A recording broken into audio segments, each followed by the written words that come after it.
નમસ્કાર સાહિત્ય પ્રેમીઓ, આજના આ ખાસ વિશ્લેષણમાં આપનું સ્વાગત છે. આજે આપણે ગુજરાતી કવિતાના જાદુ પાછળ છુપાયેલા એક અદ્ભુત ગાણિતિક માળખાને ડીકોડ કરવાના છીએ. હા, આ માળખું એટલે જ આપણો છંદ. આજના આ વિશ્લેષણમાં આપણે આ 6 મુખ્ય મુદ્દાઓ પર નજર કરીશું.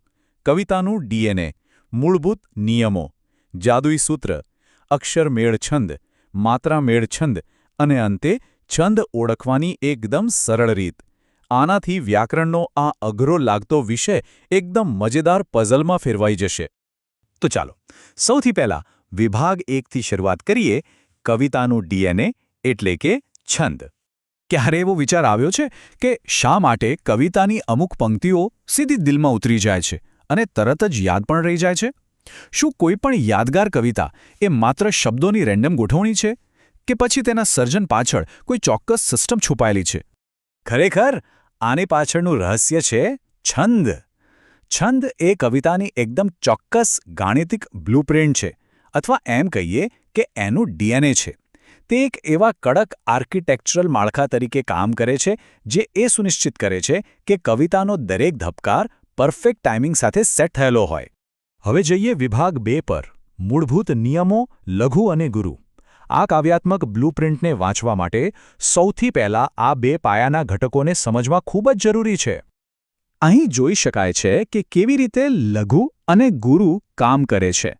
લઘુ એટલે કે ટૂંકો ઉચ્ચાર, જેને સિંગલ શોર્ટ બીટ તરીકે એક માત્રા ગણવામાં આવે છે, અને ગુરુ એટલે કે લાંબો ઉચ્ચાર, જેને ડબલ લોંગ બીટ તરીકે 2 માત્રાનું વજન અપાય છે.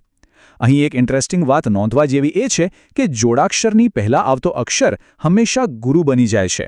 બસ આ લઘુ અને ગુરુ જ ભેગા મળીને તમામ લયબદ્ધ સાહિત્યનો બાઇનરી કોડ બનાવે છે.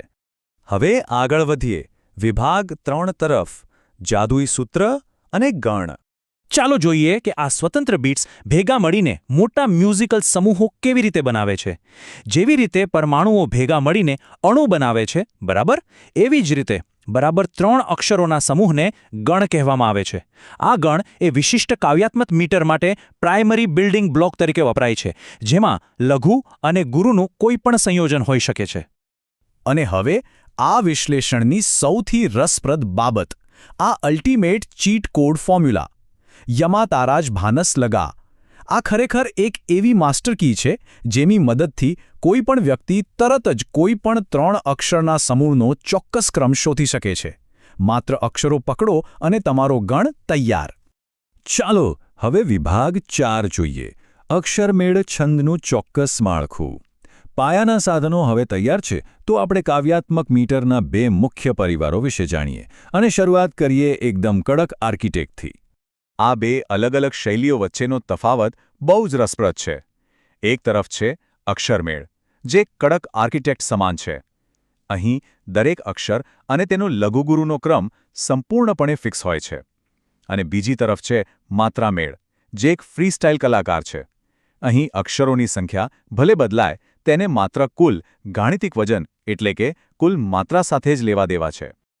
ચાલો આ કડક આર્કિટેક્ટને એક્શનમાં જોઈએ. અસત્યો માહેથી પ્રભુ પરમ સત્યેતુ લઈ જા.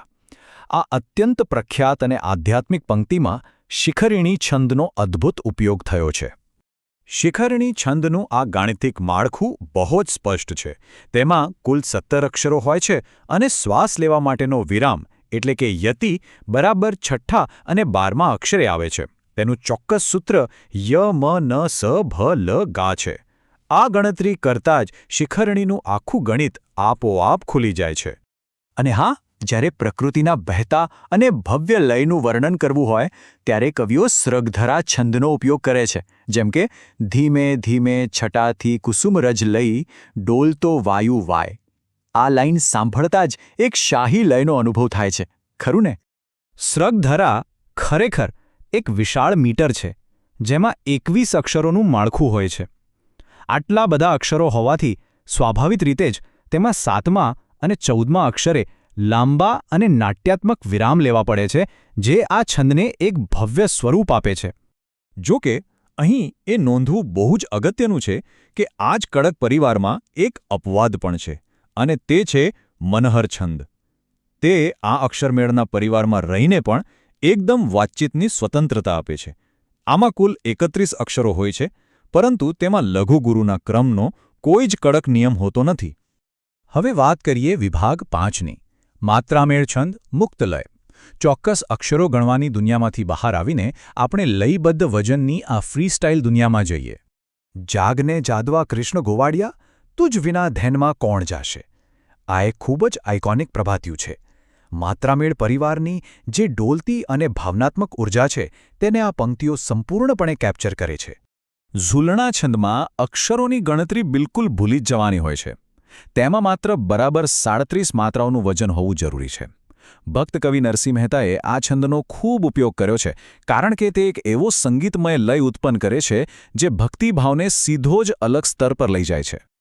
અન્ય લોકપ્રિય ફ્રી સ્ટાઇલ સ્ટ્રક્ચર્સ પર નજર કરીએ તો તેમાં ચોપાઈ, દોહરો અને સવૈયાનો સમાવેશ થાય છે. દરેક છંદ પોતાના કુલ ગાણિતિક વજનની મર્યાદાઓથી જ ઓળખાય છે, જેમ કે ચોપાઈમાં 15 માત્રા અને દોહરામાં કુલ 24 માત્રા. અને અંતે વિભાગ 6, છંદ ઓળખવાની સરળ રીત. પરીક્ષામાં આ કાવ્યાત્મક કોડને ક્રેક કરવા માટે બસ આ એક ફૂલપ્રૂફ મેથડ ફોલો કરવાની છે. સૌથી પહેલા પંક્તિમાં કુલ અક્ષરો ગણી લેવાના.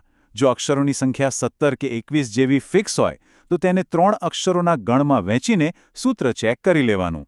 અને જો અક્ષરો મેળ ન ખાતા હોય તો સીધું જ માત્રાનું વજન ગણી લેવાનું. બસ, આનાથી છંદ તરત જ ઓળખાઈ જશે. તો અંતે એક વિચારવા જેવો પ્રશ્ન થાય. સુંદરતા પાછળની આ બ્લુપ્રિન્ટ જાણ્યા પછી સાહિત્યના લયનો અનુભવ કાયમ માટે બદલાઈ જાય છે. હવે જ્યારે પણ કોઈ કવિતા હૃદયને સ્પર્શે તો શું માત્ર ભાવનાઓ જ અનુભવાશે કે પછી તેના અક્ષરોમાં છુપાયેલા પેલા ગાણિતિક ધબકારાને પણ વધુ ઊંડાણથી ડીકોડ કરી શકાશે? આ વિશ્લેષણ સાથે જોડાવા બદલ ખૂબ ખૂબ આભાર.